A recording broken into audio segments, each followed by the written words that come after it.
de sacrifícios, se ofertar a Deus os holocaustos, as ofertas, sem que não passasse pelo altar.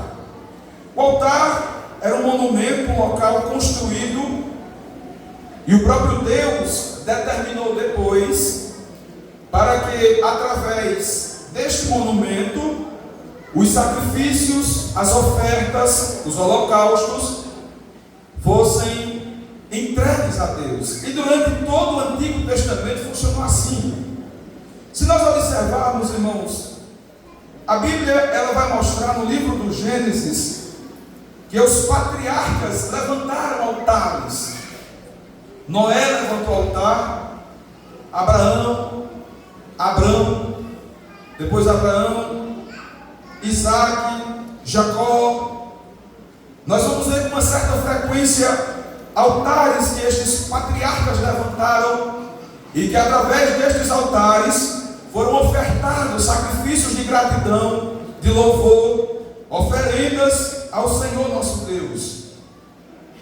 Observamos de uma forma mais específica também que depois dos altares patriarcais, o próprio Deus chega para Moisés no capítulo 20 do Êxodo, versículo 24 a 26, nós não vamos ler, mas livro do Êxodo, capítulo 20, versículo 24 a 26, e o próprio Deus ordena a Moisés, depois de lhes dar o decálogo, os 10 mandamentos, Deus disse para Moisés: Moisés, eu quero que você construa um altar. E Deus determina a forma, o modo, dizendo que o altar não poderia ter degraus, e dizendo que tinha que ser de uma certa espécie, de um tipo de pedra. E Deus dá a determinação para que, por meio deste altar, o povo de Israel, agora, no início já da lei, pudesse estar ofertando ou entregando a Deus os seus sacrifícios. E nós queremos também destacar, irmãos, que posteriormente, no próprio livro de Levíticos, é um dos livros em que Deus dá muitas leis a Moisés para que o povo de Israel, como nação, pudesse seguir e entender também a forma de agradar a Deus. Entre os capítulos 1 e capítulo 7 do livro de Levítico, ou seja, os primeiros 7 capítulos, nós observamos várias leis, várias orientações e ordenanças da parte do Senhor para com Israel. E Deus estava dizendo para Moisés: Moisés, todos os holocaustos têm que passar pelo altar. E Deus orienta a Moisés para que Moisés transmita ao povo aquelas orientações. E nesses 7 primeiros capítulos, irmãos, nós vemos que todos os sacrifícios que estão ali orientados por Deus passavam pelo altar. E é interessante, irmãos, que, resumindo isto, nós entendemos que, à luz do que acabei de dizer, o altar era um lugar onde se restabelecia a comunhão com Deus. Quando o povo de Israel pecava, quando havia uma transgressão, quando havia uma desobediência, o povo era orientado a trazer um determinado animal até o sacerdote, e aquele animal era imolado, e em alguns casos o sangue daquele animal era espargido sobre o altar, ao redor do altar. E desta forma, aquele pecado era encoberto, aquele pecado, ele era, de certo modo, perdoado aos olhos de Deus. Aquela pessoa voltava a ter comunhão com o Senhor. E é interessante, irmãos, que altar na Bíblia fala muito de comunhão. E quando nós observamos, à luz também da Bíblia, alguns altares que houveram no tempo de Israel, nós podemos identificar que Israel teve algumas fases como nação e como representantes de Deus aqui na terra. Israel oscilava muito. Ora, Israel estava em obediência, agradando, servindo a Deus. Ora, Israel estava em desobediência e fazendo aquilo que não agradava a Deus. Ora, Israel estava no altar do Senhor e ofertando sacrifícios. Ora, Israel estava ofertando sacrifícios para Baal e para os Baraíns. Ora, Israel estava servindo ao Deus a quem tinha lhe tirado da terra do Egito. Ora, Israel estava vivenciando em idolatria. Mas eu estava observando, irmãos, um ponto que estava ocorrendo nos dias de Elias. Nos dias de Elias, no capítulo de número 18, versículo 30, nós vamos observar que o altar do Senhor estava quebrado. O altar do Senhor estava abandonado. Nos dias de Elias, a nação de Israel estava apóstata. Nos dias de Elias, a nação de Israel estava distante do Senhor. E por quê? Porque estava seguindo o caminho de Acabe e de sua mulher Jezabel. E a Bíblia diz que aqueles reis, ou aquele rei, juntamente com a sua mulher, eram ímpios. E eles estavam veredando e fazendo com que Israel veredasse por um caminho de idolatria. E a causa, irmãos, é que o altar do Senhor estava quebrado. E quando Elias, ele faz aquele trato com os profetas de Baal, para que eles apresentassem animal, para que, se Baal respondesse, Israel entendesse que Baal era Deus, ou ele apresentando o animal diante do Senhor, Deus respondendo com fogo, Israel entendesse que na terra de Israel só tinha o Senhor como Deus. A Bíblia diz que antes de Elias ofertar sobre aquele altar o seu holocausto, antes de Elias entregar sobre aquele altar a sua oferta, Elias repara o altar. Mas naquele momento, irmãos, nós aprendemos uma grande lição sobre altar. É que a condição do altar fala muito ou revela muito sobre a situação espiritual do povo. O altar estava quebrado e o povo sem comunhão. O altar revela muito. A forma como o altar está revela muito sobre a condição de uma pessoa. A forma como o altar se encontra mostra muito sobre a condição de uma pessoa. Mas Elias entende naquele momento que para que o sacrifício fosse ofertado, a oferta fosse entregue, precisava haver um conserto no altar. Porque o nosso Deus, ele é santo. O nosso Deus, ele exige de nós o melhor. E nem se deve dar a Deus qualquer coisa, nem também de qualquer maneira. E Elias, entendendo a majestade do Senhor e a grandeza do nosso Deus, ele diz: eu não posso ofertar sobre este altar na condição que ele está. Precisa haver um reparo, precisa haver um conserto. E Elias começa reparando e consertando aquele altar. Depois que ele repara e conserta, é que ele oferta sobre o altar aquele animal. E a Bíblia diz que não demora. Deus responde com fogo.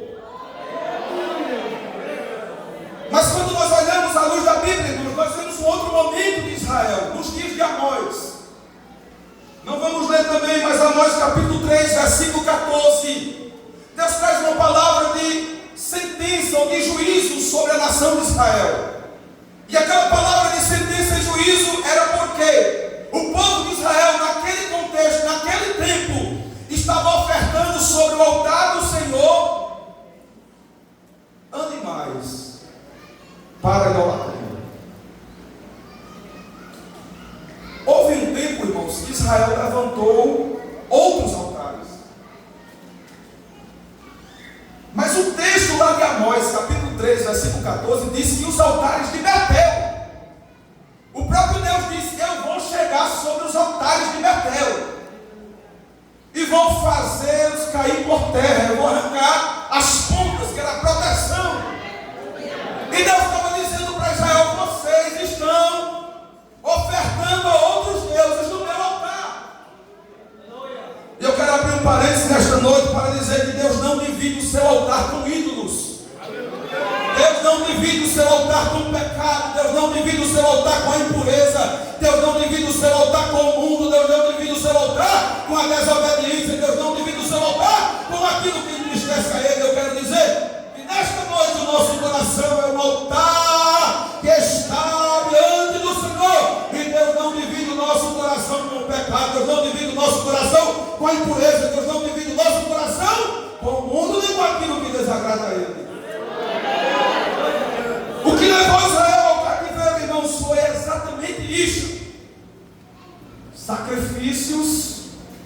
idolatria e sacrifícios ao Senhor.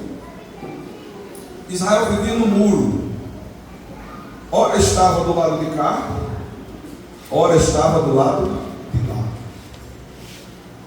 Israel, irmãos, ora estava com o pé, não só do lado de cá e do lado de lá, mas ora estava fazendo sacrifícios a Deus e ora estava fazendo sacrifícios a Baal. Mas Deus não divide o nosso coração, Deus não divide o nosso altar. Ou o nosso coração, o nosso altar é totalmente de Deus, ou não é. Mas não tem como servir a Deus e participar do pecado, servir a Deus e participar da impureza, servir a Deus e participar do mundo. Ou é, ou não é, ou serve, ou não serve, ou está, ou não está, porque Deus não aceita altar dividido, Deus não aceita coração dividido, e o nosso coração precisa estar inteiramente diante do Senhor.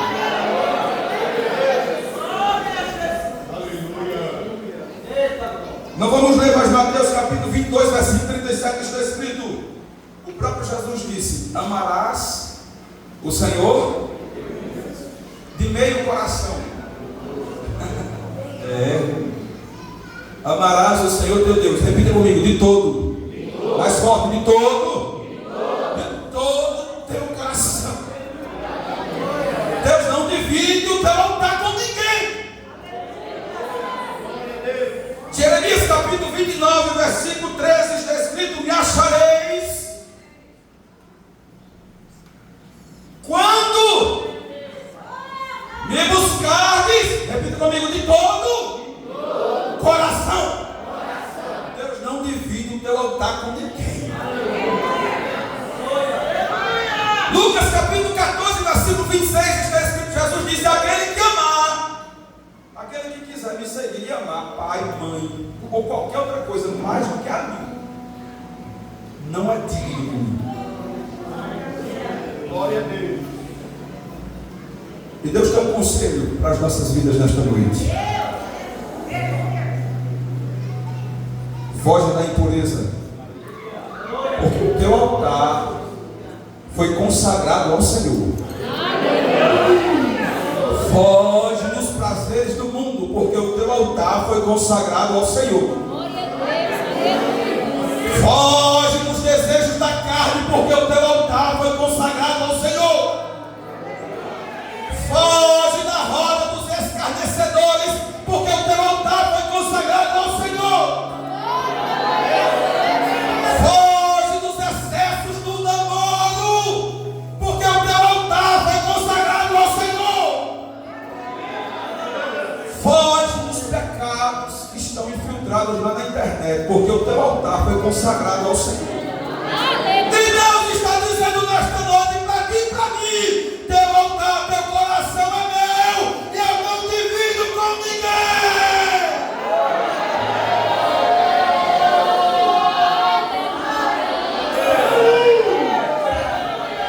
Recebeu o conselho de Deus, deu glória.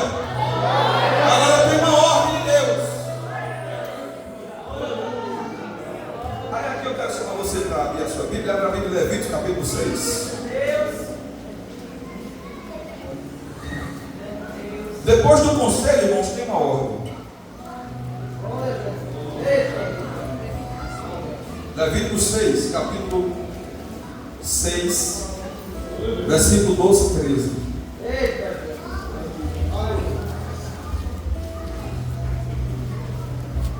Não é tudo de doutrina, nós vamos ver tudo juntos?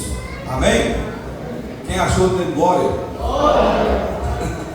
1, 2, 3. O fogo, pois, sobre o altar arderá nele, não se apagará, mas o sacerdote acenderá lenha nele e sobre ele porá em ordem o holocausto, e sobre ele queimará a gordura das ofertas. Versículo 13, todos fortes, todos bem forte. O fogo arderá continuamente sobre, não, tem uma ordem de Deus aqui para mim e para a tua vida. foge de tudo que eu te disse e mantém o fogo aceso sobre o altar. Quem acendeu o fogo aqui foi Deus, mas a obrigação de manter acesa é dos sacerdotes. E Deus está dizendo nesta noite: eu acendi um dia o fogo do teu altar, e é tua e minha responsabilidade de manter acesa. Tem fogo aí nesta noite? Tem fogo aí? Um coração incendiado na mão de Deus é como uma flecha que acerta o alvo. Eita, irmãos, que um coração incendiado, um coração ardendo em fogo na presença de Deus é um coração que se gasta pela obra. É um coração que renuncia o pecado. É um coração que diz não para as suas vontades. O coração que arde. O coração que queima. O coração inflamado, incendiado pelo fogo de Deus. É um coração que vê a obra de Deus sendo cumprida na sua vida. Olha para o irmão que está ao teu lado e diz para ele: Deus, diga com mais ânimo, Deus está olhando para teu coração. 1 Samuel capítulo 16, versículo 7. Está escrito: Samuel se embelezou com a aparência. Aí Deus disse: Ô Samuel, eu não vejo como vê o homem. O homem vê o que está por fora, mas eu olho para o coração.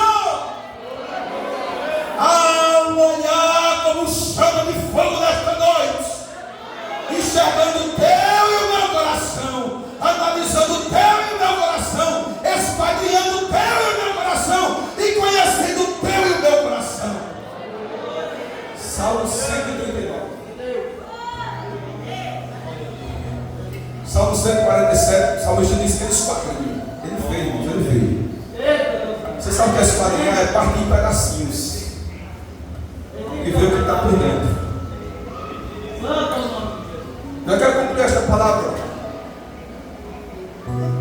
dizendo que pode até alguém, ao ouvir uma palavra como essa, cair em si e dizer: o meu coração não está desta forma, não está consagrado, não tem fogo.